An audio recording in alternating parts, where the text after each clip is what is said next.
Үйге кірейік. Мейлі онда. Жүріңіздер үйге. Кавказ болғанда енді Кавказ бөлінеді ғой аға. Бөлінеді ғой. Нақты Чеченский республика. Чеченстан республикасы, иә? 4 келінім бар қазақтан. Өзіңіздің 4 келініңіз? 4 келінім бар. Сіздер енді үйде қандай тілде сөйлесесіздер? Шешенеде сөйлесеміз, қазақшада сөйлесеміз. Айтқан ғой, мен инвалидпін, бір қолым жоқ. Біздің де 2 қыз бар, қатық нелер тұрады. Біз берсек қана ішек, бермесек тимейді. 2 бала не қылу, маған ауыр, бір қолым жоқ. Бір бала сен көрсе дейді да. Бұйрық шығар, сөйтіп жүріп әкеме тиеді.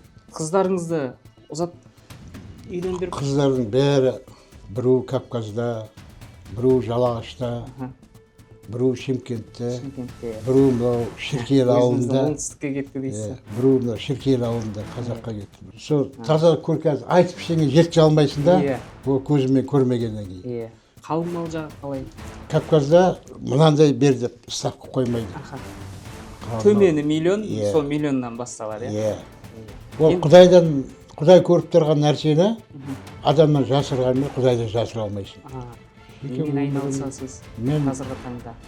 Анау тірлік болады, біреудің отыны бар, көмірі бар, суы бар. Түнде ғана сағат 3-те келдік, немересі су түркістан. Осы ауылға сіңісіп үйреніп кетті. Өзіне сұрасаң айтады ол. Қалада тұрғым келмейді деген. Ауылдың тіршілігі енді бөлек қой. Ауылдың адамы деген бөлек. Азанда ерте тұрып сиыр сауу деген сіз осыны бар ғой ондай, иә, дәстүр? Бар. Енді жалғыз ерден ғана емес, өзім көкпарға да қызығам. Бір спорттан тоқтамай, әйтеуір ауылымыздың аты шықса екен деп, Секелім Абдулғасан деген тренеріміз бар. Сол кісі дайындайды бізді. Көшіп кету деген бака ой жоқ енді. Жүрегіміз қазақ деп соғып, ондай бар ма? Бар енді. Өзіміз папа айтқандай ұлтымыз шешен бола ма, жүрегіміз қазақта туады ғой. Иә.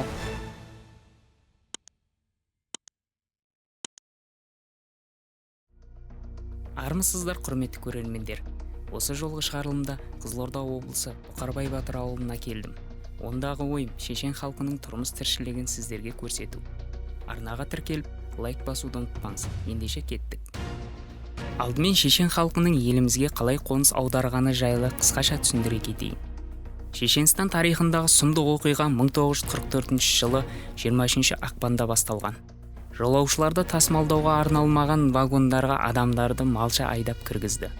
Сталиннің бұйрығымен 500 миллионнан астам шешендер мен ингуштер Орта Азияға көшірілді. Бұл оқиға мыңдаған адамның тағдырын өзгертті. Негізгі себеп сталиндік режим шешен және ингуш халықтарын фашистік Германиямен ынтымақтастық жасады деп айыпталуында.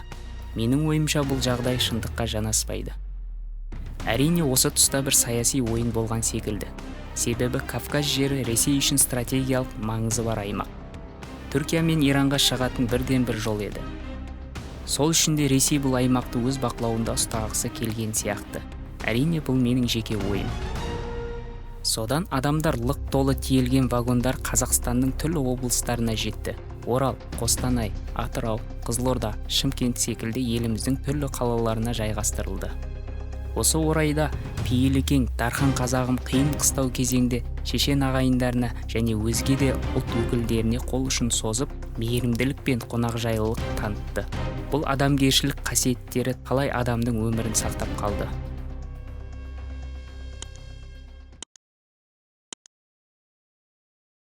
Ассалаумағалейкум. Уағалейкум. Қалайсыздар, денсаулықтарыңыз қалай? Жақсы, амансыздар ма өздерің? Шүкір, Алла деп. Ауылға кеп қалдық. Есіміңіз кім? Менің есім Салам. Салам? Мен есім Ханафия. Осы ауылда шешен ағайындар тұрады деп, бауырларымыз тұрады деп, өзіңізбен сұхбаттасуға келдім. Дұрыс, келгендерің дұрыс. Ауыл тіршілігін көрейін деп, осы яқтағы тұрмыс тіршілікті көрейін деп бауырлардың.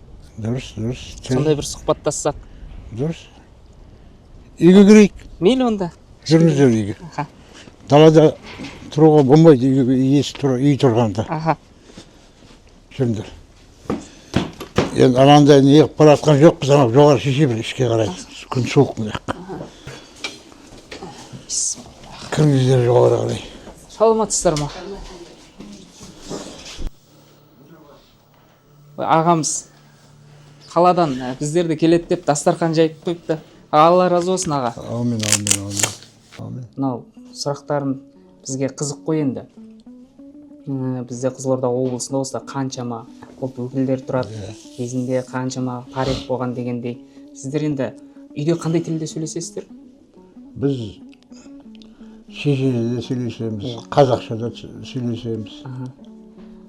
Тілді не айырмаймыз. Тілде тұрған ештеңе жоқ. Тілде тұрған ештеңе жоқ. Өзі сөз бостандық, сөз еркіндігі бар. Енді бізге қызық, көрерменге қызық мысалға. Қандай тілде сөйлеседі екен деген сияқты. Біз шешенсеміз жетпесе қазақша ұрып жібереміз. Қазақша жетпесе. Қазақшада, иә? Шешенше. Қазақша. Анау бір түсіндіретін жерлері болмаса қазақша кетеді дейсіз қайда. Дұрыс. Енді бірақ өз тілімізді 100% білеміз, салт дәстүрді білеміз. иә. Мынау салт дәстүр демекші, шешен ұлты мен қазақ ұлтының салт дәстүрлері бір-біріне келе ма? Келеді. Шамалы айырмашылығы бар. Той томалақта, келін түскенде, сондай айырмашылық бар. Ал той томалақ демекші, осы бізге қызық та енді, той қалай өтеді? Бізде беташар болмайды. Келін түседі, келіннің бетін енесі ашады. Бірінші енесі ашады. Сосын, мысалы, бізде қазақтарда бет ашып не қылады ғой? Әркім сәлем салдырып бет аштырады ғой? Бізде су ішкізеді. Сол бет ашқан есебінде су ішкізеді. Сөйлету керек келінді. Бізде келін сөйлемейді. Қайнағалардың алдында, өз жақын туған туысқандардың алдында сөйлемейді. Біз сөйлетеміз сол. Мысалы, су, бокалға су құяқты әкеледі суды.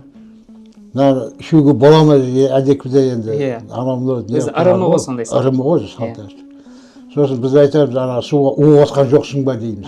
Енді ол амал жоқ та жоқ дейді. Амал жоқ. Сосын алған ұрттайсың да, сол ақшаны беретін бересің. Дұрыс. Солай сөйлейді дейсіз қарай. Енді сіздерде ұруға бөліне ма? Бөлінеді. Бар, ұру бар. Ол қалай мысалға түсіндіре кетсеңіз? Енді түсіндіргенде Веденский районында, ол бірден Веденскойлер тұрады. Шатойск бар. Енді мынау біздің әлім ағайындар Қазалыда, Аралда, сондай ғой. Бізде мысалға Қыпшақ, Қыпшақ бар, кіші жүзі бар, ұлы жүзі бар. Табын ішінде Жақап, Керейт бар, Теке Тоқбайырлы бар. Біздің Барлыбай бар. Қай руы болса да шертіп айтып берем деп тұр ғой ағамыз. Қожа бар, Жаппас бар. Көп қой қазақтарда. Бізде де сондай ұру бар. Сол секілді, иә? Сол секілді ұру бізде де бар. Жетада бізде де бар, Жетададан келеді. Осы енді осы ауылда бірге туып өскен шешен ағайындар кейіннен Ресей мемлекетіне, Шешенстанға кетіп қалған бауырларыңыз болды ма? Бар. Осы ауылда туып өскен. Осы ауылда туып өскен, сол Кавказдан қазір. Кавказ жаққа көшіп кетті, иә? Көшіп кетті. Ол кісілермен байланысып тұрасыздар ма? Осы ауыл жайлы, Қазақстан жайлы жиі айтып тұра ма? Оларға айтудың да керегі жоқ, бұлар күнде көріп жатыр ғой, бірге оқыған балдары бар ауылда. Иә. Бірге тұрған көрші болып тұрғандар, қазір жақсы болды, телефон, WhatsApp-пен алады да, видеозвонокпен сөйлесе береді. Менен бұрын ініммен бірге оқыған балдар айтады ғой, кеше анандай болып тұр, мынандай болып тұр, өйтіп жатыр екен, бүйтіп жатыр екен деп. Хабарласып тұрамыз. 2019-да барып қайттым өзім. Өзіңіз Кавказға барып қайттыңыз, иә? Бұлай көшу ойда бар ма негізі? Көшу ойда болғанымен де енді. Бірақ қазақ жері ыстық шығар сонда да осы жерде. Өз кіндігінің қағындаған ыстық болады ғой қанша дегенмен. Аға, сіздер енді қалай болды, ата-бабаларыңыз жайлы айтып түсіндіріп берсеңіз? Ата-бабаларымыз бізді халық жауы деп 1944 жылы жер аударған. Сол жер аударар кезде менің әкем соғыста майданда болған. Екінші дүниежүзілік соғыс. Екінші немістермен соғысқанда. Сояқтан қаруларын алып, бұларды кәдімгі айдауда жүргізген. Сосын біздің шешелеріміз бәрі жер аударған, бұлар сотталып кеткен. Жаңағы соғысқа жарамды ғана қарулы жігіттерді алып, бәрін жер аударған. Соғыста мысалы қаруларын алып қойғанда бұларды кәдімгі алып шетте айдаған ғой, живой шет қап. Содан аман қалған, одан сотталған. Содан әйтеуір Қазақстанға келген, мен әкем ең бірінші неғанда Жамбыл облысынан түскен қазір Тараз. Айтпақшы көрермендер, Мен өз кезегімде көп ұлттар жайлы жобаны қолға алып, еліміздің түпкір-түпкірінде орналасқан ауылдарды түсіремін деп шештім.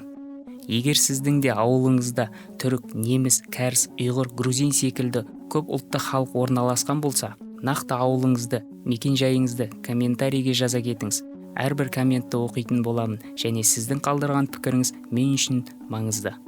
Сояққа кеткен содан менің шешем әкемнің екінші әйелі. Біз әкеміздің екінші әйелінен туылған балдарымыз бұяқты.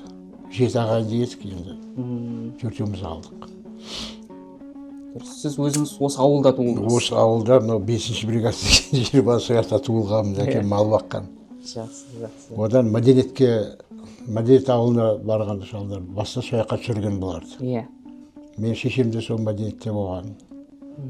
Мәдениетте шешесі, егер әрі айта бер дейтін болсаң, шешемнің шешесі екі сіңілісіменен сояқта Қожабек деген бір үлкен кісі бухгалтер дейтін еді ғой деймін, шешем бір қолы жоқ, сол үйге түскен шешемді. Солар паналатқан еді. Сонда шешемнің шешесі өледі. Сосын сіңілісі өледі деген кетті сіңілісі. Бұл екеуі іс бауыры өледі екен сол кезде. Сонда Қожабек деген кісі айтқан ғой, Оспан деген жалағышта Оспан Садық деген кісі бар сол. Сельхозхимияда главный инженер болып істеген. Соның әкесі председатель ма сондай болған сөйдеді. Айтқан ғой, мен инвалидтің, бір қолым жоқ. Біздің үйде 2 қыз бар, қатық нелер тұрады. Біз берсек қана ішет, бермесек тимейді. 2 бала не қылу, маған ауыр, бір қолым жоқ. Бір бала сен көрсе дейді да, өлсе өлгенін көрейік, тірі қалса тірі қалғанын көрейік деп. Сөйтіп шешемнің сіңілісін Оспан деген кісі алып кетеді. Шешем Қожабектің үйінде қалады. Сөйтіп әйтеуір бұйрық шығар, сөйтіп жүріп әкеме тиеді. Содан Мәдениетте 57-ші жылы Кавказға көшеміз дейді да, ол кезде вагон жалдайды екен. Немере інісі шалдың. Кетеміз дейді да, жалағышқа көшіріп алады. 2 ағайынды болған мен әкем осы жақта. Оспан кісі, Оспан Орсихан деген. Молда, үлкен молда кісі болған әкем інісі. Әкем де молда.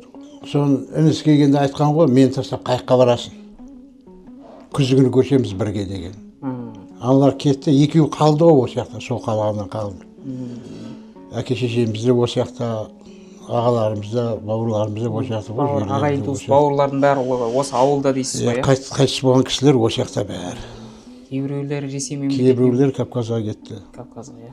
Кавказ болғанда енді Кавказ бөлінеді ғой аға? Бөлінеді ғой. Нақты Чеченский республика. Чеченстан республикасы, иә. Енді ол жақта да бәрібір өзінің елі, өзінің жері, ол жақта да ыңғайлы шығар өзіне дегенім ғой. Бірақ бәрібір Қазақстан сағынады. Сағынады. Иә. Енді өзіңізде неше ұл, неше қыз? Менде 2 ұл, 4 қыз. 2 ұл, 4 қыз, иә. Қыздарыңызды ұзат үйлендіріп? Қыздардың бәрі кетті. Иә. Біреу Кавказда, біреу Жалағашта, біреу Шымкентте, біреу мынау Шіркейлі ауылында. Оңтүстікке кетті дейсіз. Біреу мынау Шіркейлі ауылында қазаққа кетті. Қазақпен де құдамын дейсіз ғой, иә? 4 келінім бар қазақтан. Өзіңіздің 4 келініңіз? 4 келінім бар. Жақсы. Бір келін, бір балам бар, чемпион. Әлем чемпионы Геревик. Қандай спортта? Тас көтерді, Геревик. Жақсы. Енді соны үйлендірсем, үлкен ұлымды үйлендірдім. Бұйырса тойға келейік. Құдай қаласа. Сіздердің тойларыңызды түсірейік. Қалай өтетінін көрермендерге көрсетейік. Сол таза көркәз айтып ештеңе жеткізе алмайсың да, ол көзімен көрмегеннен кейін. Өткенде жаңа Құдай қонаққа да келгенде ол кісілерді сұрайды, сосын айтым, ертең бала үйленгенде тойға шақырам, сол кезде өздері нақты көресіңдер.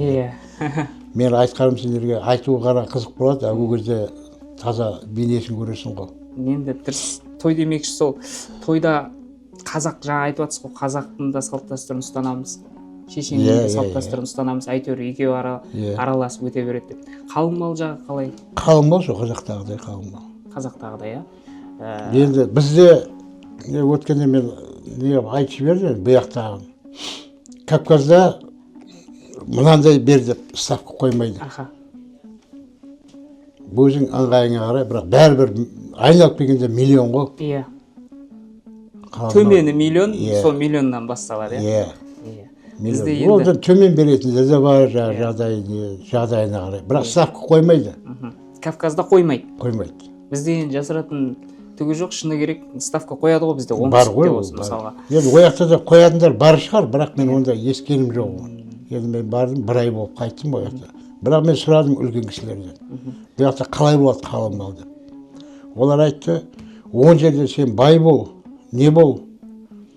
Российский ол кезде 40 мың деді. Сосын үстағысы 20 мың деді. Бізде сондай деген. Жақсы. Енді бізде де құрметті көрермендер мысалға оңтүстікте бағалап жатады, не қылып жатады. Мен өзім жеке ойым ол дұрыс емес сияқты деп ойлаймын. Егер қыз өзінің теңін тапса, тегін бер дейді бізде қазақтан мақал бар. Оны бала жақ өзі бағалап жақсы қалың малын беру керек негізі. Менің жеке ойым енді. Қазір біздің әлеуметтік желіде де қаншама комментарийде жеп қоятын адамдар болады. Сен неге өйтпейсің, сен неге бүйтіп айтып жатсың деп. Ол сөздің тазасы ғой. Біреудің анандай не қылуға, біреудің қалтасы көтереді, біреудің қалтасы көтермейді. Біреуде қора малы бар, теріс шайылып жүрген. Біреуінде жаңғы сиыры бар. Мысалы, біреуінде жаңғы сиыры бар. Енді ешкімде оларды кінәлап, сен ананы берме, мынандай қылды біз айта алмаймыз ғой ол.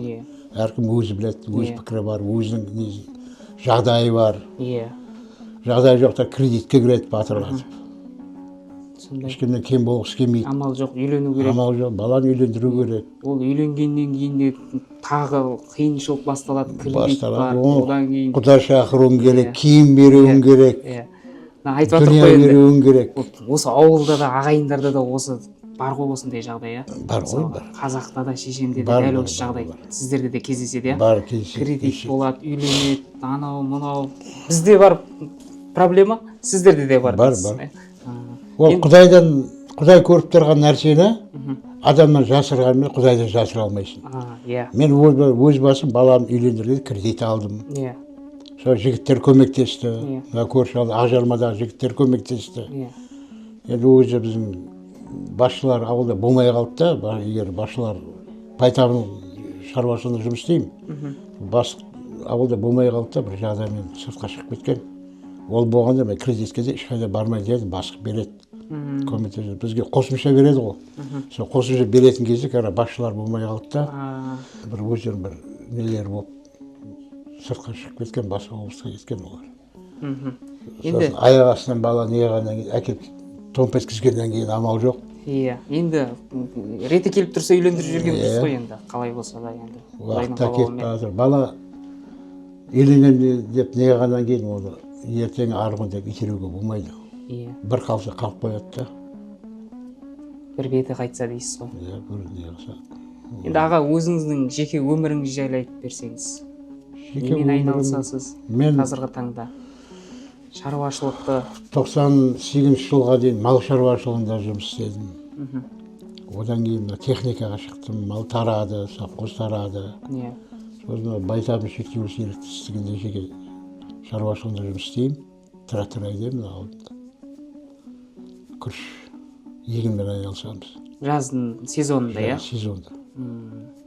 Сол қыстай әйтеуір анау тірлік болады. Біреудің отыны бар, көмірі бар, суы бар. Соған жұмыс істейміз. Қыста әйтеуір кішігірім тірлік қыламыз дейсіз. Тірлік қыламыз, мал шаруашылық. Мал шаруашылық бар ма? Жоқ қазір жоқ. Жекелерде ғой, жекесі барлар бар, былайша. Бірақ қорада бордақы мал ұстайсыз ба? Бір бас, екі бас ұстаймыз жылқыда. Сондай, бір жаңағыдай аяқ астынан бала үйленемін деп әкеліп жатса ешқайда жүгірмейді деп бір бас мал. Бір бас әйтеуір тұрады дейсіз ғой, бір-екі бас. Бірден үлкен той болатын кезде сойып жібереді. Ол да дұрыс. Өзімізде де сондай ғой. Бір бас. Жаман жақсы айтып келмейді дейді ғой. Салам ағамыздың кіші ұлы Ислам. Ислам, өзің қазіргі таңда неме айналысасың, не істейсің? Қазіргі таңда мен өзім спортпен айналысамын. Гир спортынан уже 9 жыл болды қатысып келе жатқаныма. 15 жасынан бастап қатысам. Осы ауылдан бастадың ғой, осы ауылдан бастап. Зөребаев Азамат деген ағам. Осы гирге жарыс болатын кезде балдар іздеп жатқан туған ауылда. Сөйтіп. Соған айтамын да, жаздырып, сол спортқа қатысып, содан кейін солдан бастадым уже. 9 жылдай болды қатысып жатқаныма. Аллаға шүкір, 2023 жылы Өзбекстан қаласы Хиуа қаласында өткен әлем чемпионатында әлем чемпионы болып және бір күміс жүлдегер алдым. Құтты болсын. Жаңа папамыз айтқан чемпион болып әлем чемпионы деп. Жаңа үйден байқадым, медальдар көп екен, иә? Жаңа спорт енді жалғыз гирден ғана емес, өзім көкпарға да қызығамын. Ауылды енді өзімнің атым жақында келген. Сосын футболға да қатысамыз. Нелер бар, шүкір, орындар да бар. Ауылда көкпар қалай болады былайынша? Көкпар ауылда. Енді әр ауылда болады, қатысты болады ғой. Команда көкпарда болады, оған да қатысамыз. Әйтеуір бір спорттан тоқтамай, әйтеуір ауылымыздың аты шықса екен деп, сондай өзіміздің ниетіміз сондай. Аудан аралық болып тұра ма? Иә, аудан аралықта болады. Енді осы қорада не істейсің, не тіршілік? Өзім ауылда спорт, сол гирді дайындаламын. Ауданға бар. Наргиз спорт клубымыз бар, сол жақта Сейтен Абдулғасан деген тренеріміз бар. Сол кісі дайындайды бізді. Соған дайындалып, келгеннен кейін осы мал жайғау, осындай шаруалар енді. Жақсы. Жастар қазір өскеннен кейін бір жаққа кеткісі келеді, ел аралап, саяхаттап, немесе бір жаққа көшіп кеткісі келеді. Сенің ойың қалай? Осы ауылда қалғың келе ме, әлде бір жақта көшіп кеткің келе ме? Өзім енді бала кезде ғанамын, спорт болғаннан кейін, спорт қатысқан адам өзі сырт жаққа да шығып тұрады. Өзім енді мақсатым осы ауылдың атын шығарып, Бұқарбай Батыр ауылын шығарып, сөйтіп жүргім келеді. Өзім бала кездегі арманым болса, шүкір Аллаға әйтеуір орындалып келе жатыр ғой. Көшіп кету деген бака ой жоқ енді. Өлсек ол жақта өлеміз. Осы жерде туылдым, осы жерде туылдық, осы жерде жанымызды береміз ғой. Жүрегіміз қазақ деп соғып, ондай бар ма? Бар енді. Өзіміз папа айтқандай ұлтымыз шешен бола ма, жүрегіміз қазақ деп соғады ғой. Ондай ауылда бөліп жару жоқ қой айтпақшы. Жоқ, бәрі жақсы, өзіміз бауыр араласып кеткен малдарымыз да бар, шүкір Аллаға. Қандай да бір жағдай болмаса, бір жерге үйіліп, бірге не қылып, сондай болады. Поддержка беріп бір-біріне, сондай. Жақсы. Бөліну деген жоқ, біз жақта әйтеуір. Бәріміз бауыр болып кеткен адамбыз. Бұйырса, үйлену қашан? Үйлену енді бұйыртса, осы 1-2 жылдың көлемінде деп отырған Алла, көреміз. Құдай қаласа, Алла бұйыртсын. Үйде Үйде өзің қалай? Қазақша, шешенше сөйлесесің? Енді үйде қазақша, шешенше көрмесе енді қашан сөйлеймін болай. Папамыз айтып жатыр, шешенше жеткізе алмай қалған жерін қазақша айтып жібереміз деп жатыр да. Мен де сол күліп жатырмын. Жақсы ғой деп. Ауыл бөлек қой бәрі. Ауыл бөлек. Ауыл тұрмыс тіршілігі бөлек. Ауылда қалған адам былайша өлмесін қамыз жасайсың ғой, осыны мал айналысып, не қылсаң, көшесін, өрнесін әйтеуір. Енді бұйырса алда қай жаққа барасың? Бұйырса енді ендігі жылы осының жазында Құдай қаласа осы мужиктерден отбор болады Қазақстаннан. Содан 1-2 алсақ, бұйыртса ары қарай Қырғызстан мен сол Қытайда болады екен әлем чемпионаты. Ислам, енді саған алда жеңістер тілеймін. Рахмет. Әлем чемпионы болып тағы да 3-кратный, 4-кратный бола бер.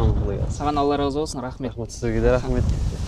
Сосын ауылда енді қазір қалған бір тағы ағайындарыңыз бар ма? Ауылда қалған осы бүгін қазір? Ағайынма көрші ағай бар, бірақ ол енді инсульт алған ауыл. Түнде ғана сағат 3-те келдік, немересі су түркістап. Ойлаған ба бірге кіріп шығып, 5 минут шамасы? Бәрі тірлікті аналардың бәрі қармақша кетті.